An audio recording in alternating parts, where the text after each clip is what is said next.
welcome to my YouTube channel. And now, as you can see, umaga pa lang. And it's 8:37 in the morning. So, ngayon ko napag-isipan na gumawa ng vlog about sa daily life ko.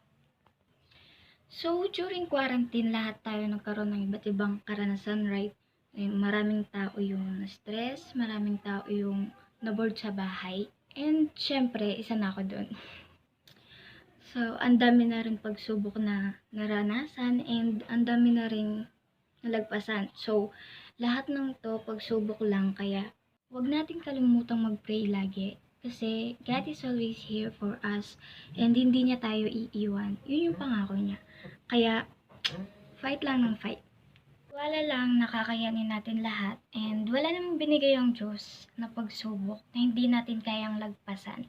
So, kaya niya binigay sa atin yun kasi alam niya at nagtitiwala siya sa atin na kakayanin natin. So, dito tayo. Madalas ako dito sa labas. Sa terrace namin. Pag umaga. And kadalasan yung morning routine ko kapag umaga is pumupunta dito kasi nagagandaan ako sa sunset. Ayan, papakita ko sa inyo.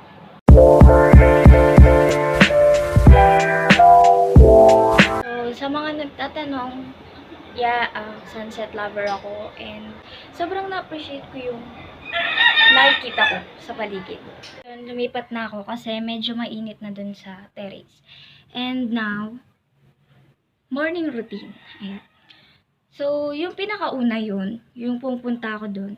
Kasi, sobrang sarap kasi na masinagan ng araw. And, nakakalakas siya. So, start kasi yung quarantine, hindi na ako masyadong lumalabas. And, yung laging ginagawa ko is nandito sa bahay, nakahiga, nagsi-cellphone, ganon. So, parang yung katawan ko, unti-unti siyang, alam mo yun, yung parang nanghihina, ganon. Marami namang tao nakakaranas nun kasi yung mga hindi na lumalabas. Ayun. So, hindi na nakayanan kaya maraming tao nagsabi sa akin na yung mga kaibigan ko nagsabi sa akin na lumabas ka naman kasi nakikita nila na madalas nasa bahay lang ako. Yung pangalawang gagawin natin is mag-module muna tayo. Yun yung routine ko lagi now. Lalo na ngayong new normal na yung klase, module na, and responsibility natin bilang estudyante. So, module na tayo.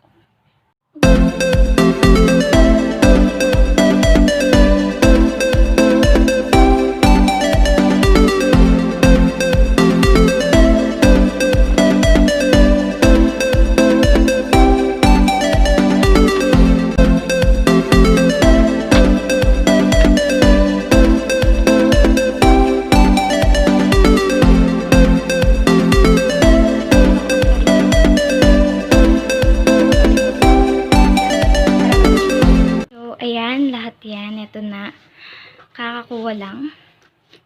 So, yan, pagpasensyahan nyo na.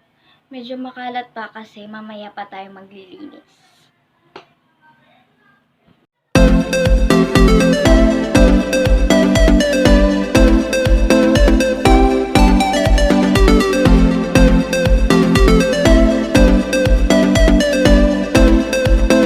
So, after kong mag-module is naglilinis ako.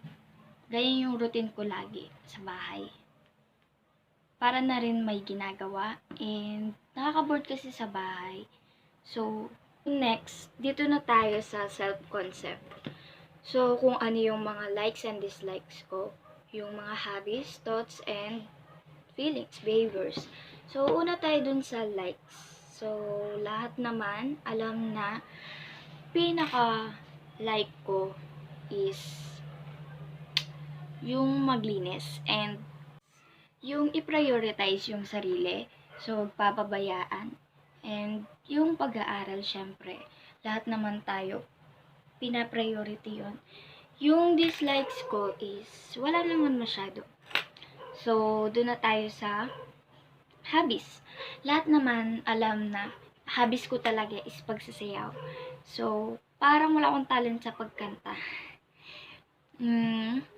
Thoughts. Ano bang thoughts ko na?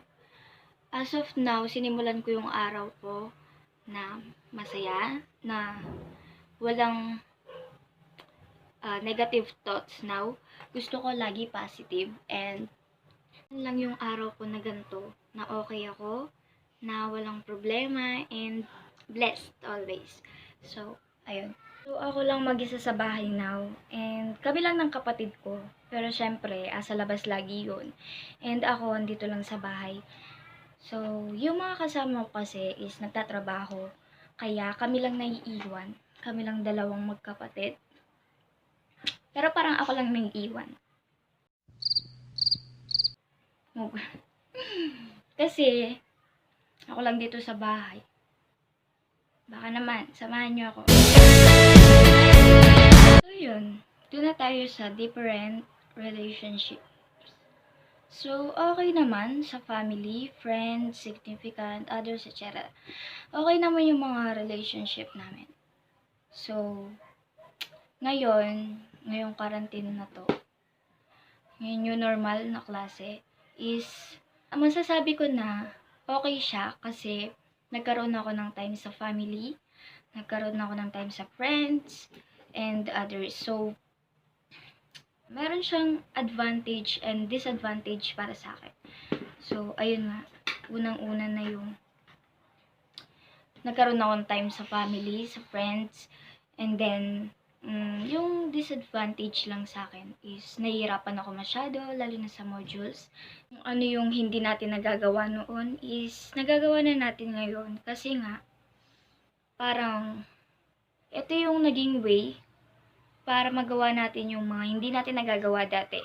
Ang daming nangyari during quarantine sa akin. So, lahat tayo nasi-stress doon. Doon na tayo sa stress. So, lahat tayo na stress, nakakaranas ng pagka-depress, nakakaranas ng anxiety, lalo na ako, nakakaranas ng lungkot sa buhay. Parang kahit sa'yo na lahat, may kulang pa rin. Kasi nga, gawa na rin itong quarantine, and hindi naman natin mapipigilan na mangyari lahat to. Kasi, parang may maganda rin nangyari, may mga pangit na nangyari sa atin, kung ba't nangyayari to. So, nangyayari to kasi to test us kung hanggang saan ba yung kakayanin natin. Kung hanggang saan ba tayo nagiging matatag. Kung hanggang saan ba natin kayang labanan tong pagsubok na to. So, focus na tayo now sa stress. Alam niyo ba, nung nag-start yung quarantine, ang daming nagbago sa buhay natin.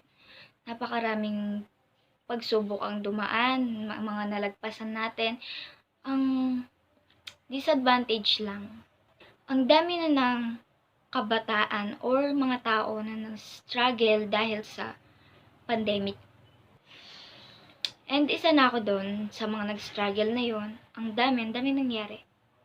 Nangyari sa buhay ko, nangyari sa, actually, hanggang sa umabot na yung punto na hindi na safe para sa akin.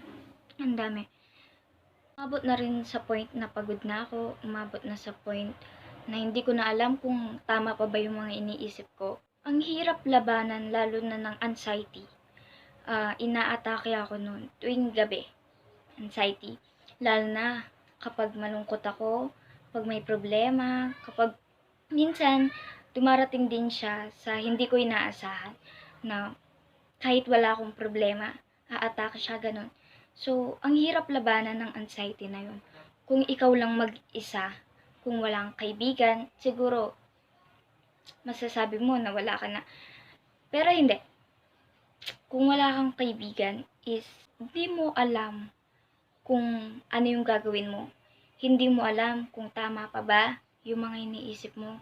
Hindi mo alam kung okay ka pa ba. Hanggang sa dumating sa point na parang wala kang kaibigan. Parang walang taong andyan para sa'yo. So, ang dami nating natuklasan. Ang daming pagsubok na dumating sa buhay natin. Ang daming paghihirap yun, masasabi natin na paghihirap dahil sa mga naranasan natin. As I have said na pagsubok lang lahat ng to, malalagpasan natin to, makakayanan natin to kung hindi tayo papadala sa mga taong nagda-down sa atin, sa mga taong hindi tayo kayang suportahan or sila pa yung magiging way para ma-down tayo. So, hindi lang ako yung nakaranas ng ganon. Alam ko na marami ding taong nakaranas nun. Lalo na nung quarantine na dun nagsimula lahat. Ang daming nangyari, ang daming nagbago, lalo na sa mundo. Lalo na sa buhay ko, buhay nyo, ganun. So, ang tagal bago ko nalagpasan yung stress na yon, yung pagod na yon. So, nag-overthink ako lagi na hindi ko alam. Parang darating yung gabi o araw na feel mo down ka, na feel mo hindi mo kaya, napagod ka na kahit okay ka lang, nakaka-feel ka ng bored, nakaka-feel ka ng stress. Normal lang yun. Pag sinabing stress, walang pinipili yan. Walang pinipiling oras ng araw, basta darating siya sa'yo. And lahat tayo, meron nun. Nakakaranas nun ng stress.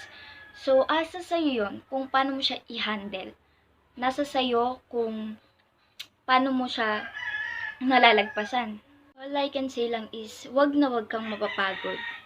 Wag kang mag-iisip ng kung ano-ano. Kung may mga kaibigan ka na pwedeng pagkatiwalaan, na pwedeng pagsabihan ng problema, sabihin mo sa kanila, humingi ka ng advice, ng tulong kung ano bang pwedeng gawin, kung ano bang makakatulong sa'yo para mawala yung stress na yon. So, lahat naman tayo may mga kaibigan.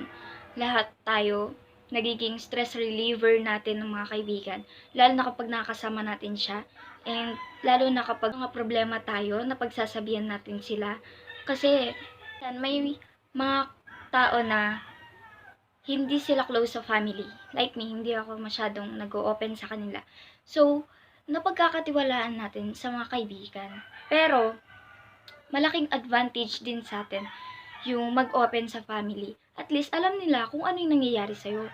Alam nila kung ano ba yung nararamdaman mo na, kung stress ka, kung problema ka. Alam nila and aware sila doon. Para matulungan ka rin nila, mabigyan ka nila ng advice, and para mawala yung bigat na dinadala mo sa loob mo. So, nasanay ako na hindi open sa family. To be honest, nung dumating yung mga modules now, mas lalo akong nahihirapan. Mas lalo akong na-stress. Dahil feeling ko na hindi ko kakayanin yung mga to. Hindi ko sila ma-handle. And minsan, may mga mali rin tayo na iniisip. Tulad nun, iniisip ko na hindi ko kaya. Pero, nakita ko yung result nung sinubukan ko. So, sabi nga sa akin nung isang teacher na, hindi mo kakayanin kung hindi mo susubukan. Hindi mo malalagpasan kung hindi mo susubukan.